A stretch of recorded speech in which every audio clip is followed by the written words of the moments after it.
I was going to college and actually in high school, I was a rock climber and did a lot of mountaineering and spent a lot of summers up in the high Sierras. This is me up on the east side of North Palisades Glacier. So I loved the Sierras, and actually I named my daughter Sierra, who came before the brewery, after the mountains, and we were looking for a name for the brewery. And we actually had considered moving to Nevada City. That was one of the sites that we had considered in San Luis Obispo, and finally decided we wanted to be in a college town, and we were already living in Chico, and decided, well, this is a great beer drinking town, we can stay here in Chico. But we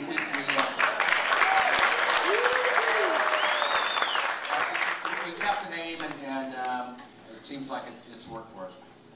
One thing we were very fortunate about is we had UC Davis just down the road, and when I decided to get into the brewing business commercially, I was a home brewer. I had home brewing background, but I didn't really have a lot of commercial knowledge of how to make beer on a commercial scale, even a small commercial scale.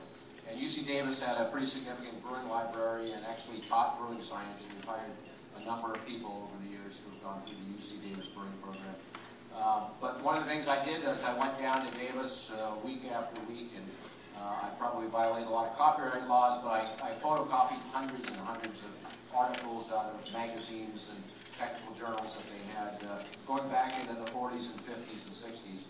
And although we were building a brewery in the 70s and 80s, a lot of our technology really harked back to the 50s and 60s. We didn't have a lot of sophistication and couldn't afford a lot of sophistication. So the articles we were reading were really quite practical for us, considering our level of technology. And I found these articles. I still got stacks of them, as it turns out. And I noted my Dewey Decimal System. So actually I had this star rating. And if it was a 3-star article, I should read it twice. A 2-star, probably once. And a 1-star, don't bother. So I went back and read all these numerous times. And started to work on our pale ale recipe. And these are actual home brewing recipes of pale ale #1 as a home brewer. And so we had been brewing stouts and porters and lagers and a whole range of beers. And the years I had the homebrew shop, I did a lot of different kinds of beer styles. But we realized that probably a hoppy American-style pale ale was something that was going to be a niche that we could technically brew. Didn't require a lot of technology, didn't require pressurized fermenters and all these things that we couldn't have afforded. And it was bottle conditioned, meaning it had live yeast in the bottle, which now was carbonated. And we would use a top fermenting yeast, which didn't require as much refrigeration to use. So we started trying to perfect the pale ale recipe. And here's pale ale #1, and there's pale ale #4, and I've got all these old recipes. So those of you who are home brewing, you can copy them, but we've changed. I've removed a couple of the key ingredients. It's like my mother does her cooking recipes. My mother never gives me all the ingredients on her cooking recipes, so there's something wrong in there. No, I'm just kidding.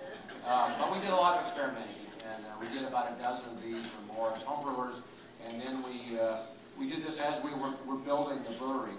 And I mentioned there was starting to be this sort of interest and resurgence in brewing in America. After Jack McCall founded New Albion, a few others came. This is DeBacher, which was a small brewery down in Nevada. I went and visited him, and they were operating, it looks like, he'd been in business 17 months in December of 1980, so he started sometime in 79.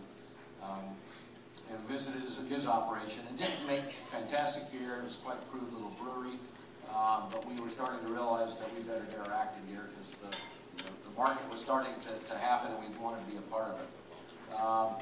We heard about another group who actually beat us to the punch, Boulder Brewing. This was their brewery, and I like the shot because there's a goat right there in the front. And they were actually brewing in a goat barn, and the brewery was really crude, and these people were coming after us. We had started our plans and written our business plan and was making equipment and doing all that kind of stuff, but it took us years to go from concept to operation, and Boulder, within a matter of a month, I think, went from thinking about it to opening up in a goat barn.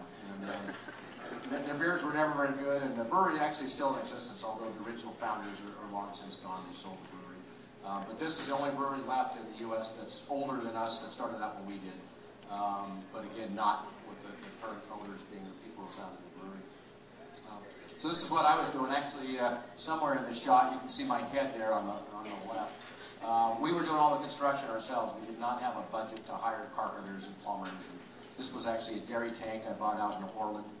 This was our first bottling tank. And thankfully for us, and unfortunately for many of the small farmers around the area, there were lots of dairy farms up and down the valley, up into Oregon and Washington. And I went and scoured many dairy communities. I'd go to a town in Turlock, and I'd go to the local feed store and ask them if they knew where there was a dairy that had closed recently, and I'd go knock on doors and buy a pump or a tank or some pipes or whatever I could scrounge from these old dairies. So all of our equipment in the early days came out of the dairy industry. But we did all this construction ourselves, and it took a long time.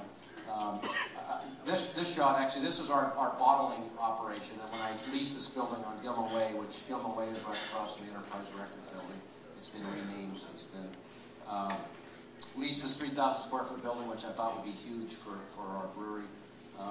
Right now, our t-shirt warehouse is 3 times the size of my original brewery. But leased this building, we started to lay out all the equipment and get it installed, and realized there was no room for the bottling line to go anywhere.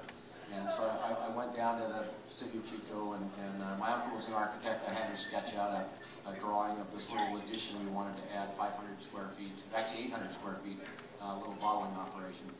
And I gave it to the clerk, and they said, well, that'll be $2,000 for fees. And I was like, $2,000? I don't have $2,000, and we're out of money. This was towards the end of our project. And they said, well, if it's under 500 feet, there's no fees. So I got a pencil out, and I drew a line and said 499 feet. We'll just build 499 feet. And so our first bottle shop was 499 feet. And we later added an awning or two and got up to the 800 feet. So finally, we were able to get our license to sell beer. So this was early in the end of 1980, and we got our permit, and we started brewing. Michael, I don't know, when you're ready, tell me you're ready now? Okay, I'll let Michael come up and talk about our next dish. We're going to have